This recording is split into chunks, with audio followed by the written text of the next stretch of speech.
నాకు పూర్తి విశ్వాసం ఉంది. ఎగ్జిట్ ఫలితాల్లో కూడా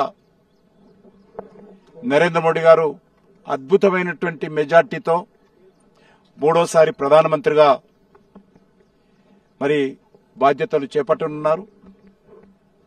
ఈ నెల 2వ వారంలో వారు ప్రధానమంత్రిగా బాధ్యతలు చేపట్టేటువంటి అవకాశం ఉంది. తెలంగాణలో కూడా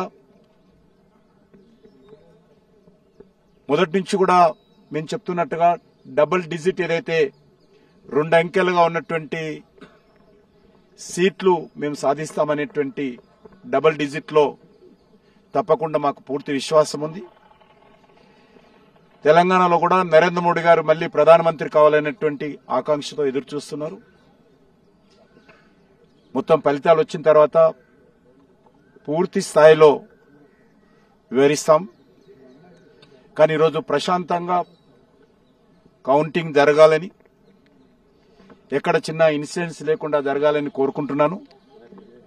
అదేవిధంగా ఈరోజు భాగ్యలక్ష్మి అమ్మవారిని ప్రార్థించడం జరిగింది. కొద్ది క్షణాల్లో ప్రారంభం కానున్నటువంటి ఈ కౌంటింగ్లో భారతీయ జనతా పార్టీ అభ్యర్థులను ఆశీర్వదించాలని, నరేంద్ర మోడీ గారిని ఆశీర్వదించాలని, పెద్ద సంఖ్యలో దేశంలో తెలంగాణలో అత్యధికమైన ఫలితాలు రావాలని అమ్మవారిని ప్రార్థించాను. ఆ దిశలోనే ఈరోజు మనకు ఫలితాలు ఉంటాయని చెప్పి కూడా మేము భావిస్తా ఉన్నాను.